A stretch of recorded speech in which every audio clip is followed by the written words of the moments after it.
سننے والوں کی خدمت میں محبت برا سلام۔ ریاست فیصلے کرے گی کون مسلمان ہے کون غیر مسلم ہے، یہ بات سلیم صحافی نے پچھلے دنوں ایک پروگرام میں بتائی تھی۔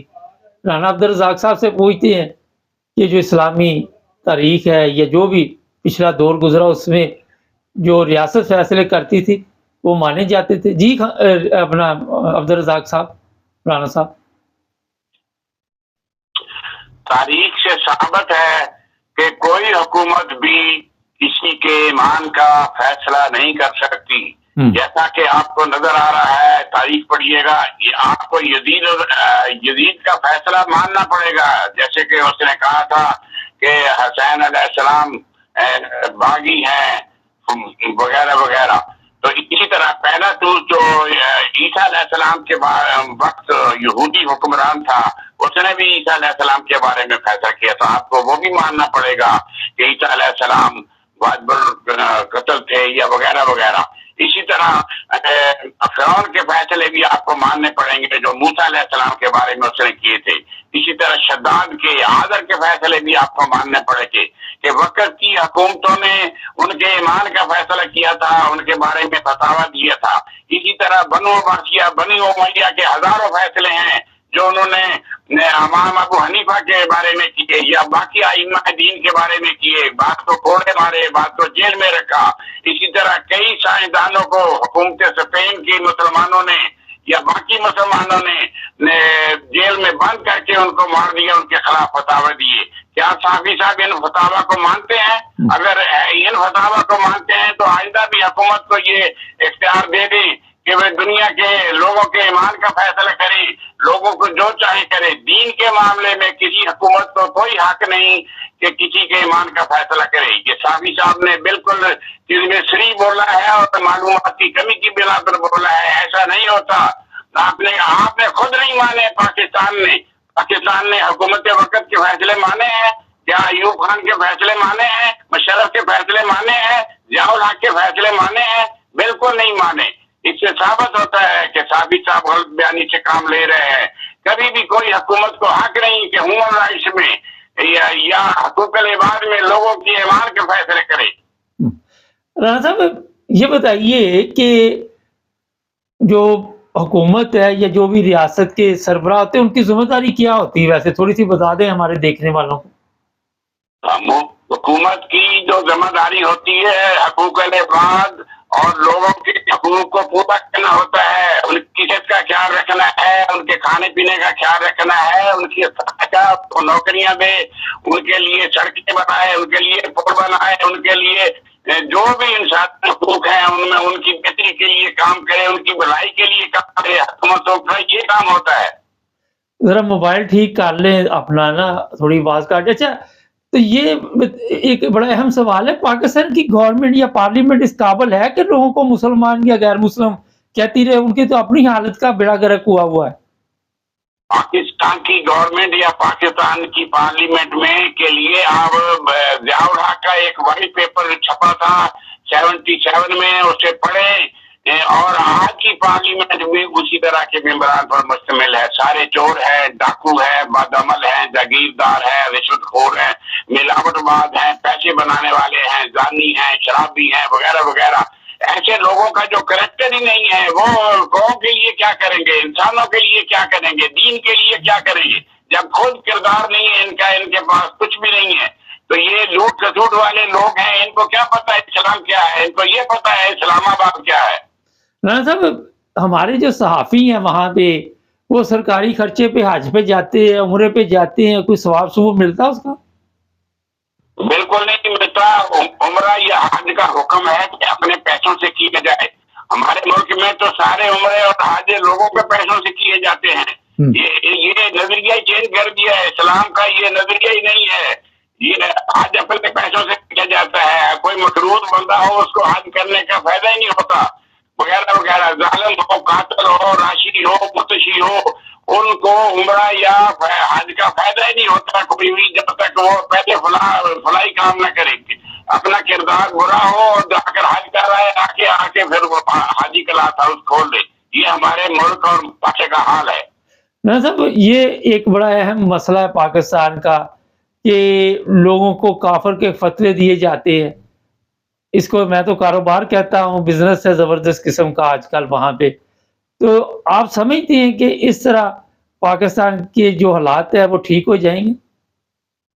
نہیں، بالکل نہیں ہو گئے. جب تک اسلام کو، قرآن کو یہ نہیں مانتے، اس پر عمل نہیں کرتے، اس کا ترجمہ قرآن کا نہیں پڑھتے، ان کو اصل اسلام، اصل قرآن کے تراجم کی طرف انسان نہیں جاتا، ملا کے پیچھے جو چلے گا وہ برباد ہو جائے گا. کہ پاکستان کے علماء سو جو ہیں یہ برباد ہو چکے ہیں، یہ علماء سو ہیں، یہ بدکاری میں پڑ چکے ہیں. انہوں نے معاشرے کو تباہ کر دیا ہے 70 سال میں. کیا تربیت کی ہے انہوں نے، دیوبندیوں نے، بریلویوں نے، وغیرہ وغیرہ؟ کیا انہوں نے انسان کو مسلمان بنایا ہے؟ پاکستان میں آج ایک بھی باپ مسلمان نہیں ملتا. راشی ہے، مفتی ہے، عمران صاحب آپ کی آواز کٹ رہی ہے. آپ کے میرا وہاں سگنل پرابلم ہے جہاں پہ آپ رہتے ہیں، آواز کٹ رہی ہے.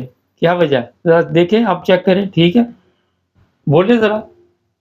ہاں جی، ہاں جی. اب ٹھیک ہے کچھ. اچھا، آخر پہ یہ بتائیے کیونکہ کچھ سگنل پرابلم چل رہی ہے کہ یہاں جو فیصلے ہوئے ہیں، اب ان کو یہ پرابلم ہے کہ احمدیوں کو ہم نے غیر مسلم قرار دے دیا، اور پھر صحافیوں کے ذریعے یہ میسج دیا جاتا ہے کہ یہ پارلیمنٹ سب کچھ کر سکتی ہے.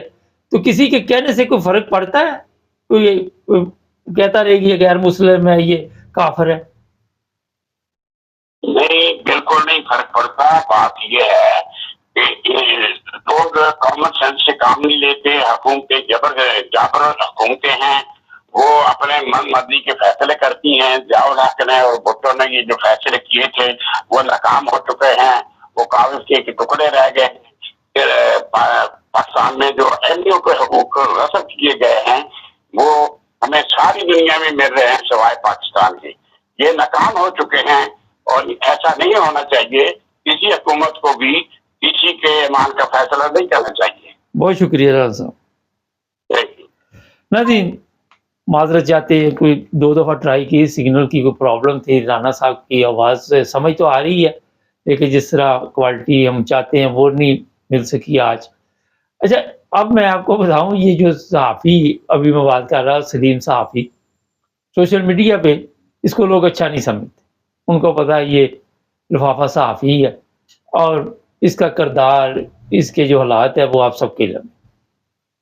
جو اس میں آج کے پروگرام میں آپ کو بات میں بتانا چاہتا ہوں، رانا صاحب نے ویسے تفصیل سے بتا دی کہ بڑے بڑے جابر حکمران آئے، بڑے بڑے آپ سب کے علم میں ہے جنہوں نے ظلم کیے، مگر کسی نے بھی ان کے سامنے سر نہیں جھکایا. وجہ یہی تھی کہ وہ غلط تھے اور ان کے فیصلے غلط تھے.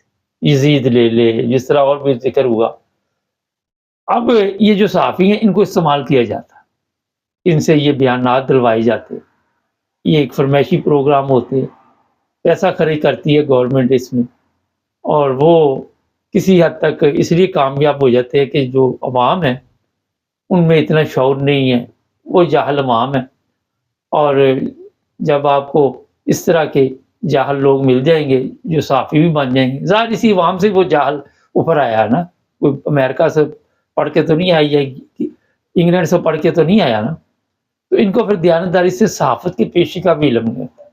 ان کو پتہ نہیں ہوتا کہ کس طرح ہم نے اپنا جو پیشہ ہے دیانتداری کے ساتھ وہ لوگوں کو بتانا. جھوٹ فریب، جس طرح گورنمنٹ چل رہی ہے، جس طرح دوسرے لوگ چل رہے ہیں، اسی طرح یہ بھی ملاوٹ صحافی ہوتی ہے. پاکستان میں جتنے بھی صحافی ہیں اور وہی رہ گئے، وہی جو ملاوٹ والے جو صحیح تھے وہ ملک چھوڑ کے باہر چلے گئے.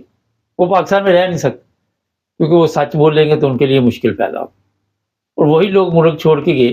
ایک تو ان میں منافق بھی گئے ہیں، مگر وہ جب جنگل میں آگ لگتی ہے تو ان درختوں کا صاف تو ہوتا ہی ہے. جو اگے ہوتے ہیں، جو نہیں اگے ہوتے ہیں، ان کا بھی گنا جاتا ہے.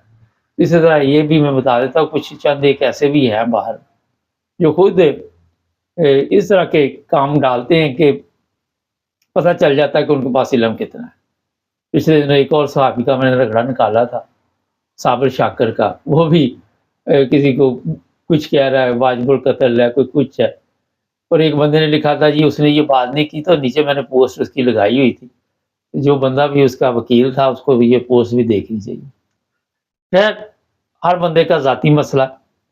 ہر بندے نے اپنے اعمال کا خود حساب دینا.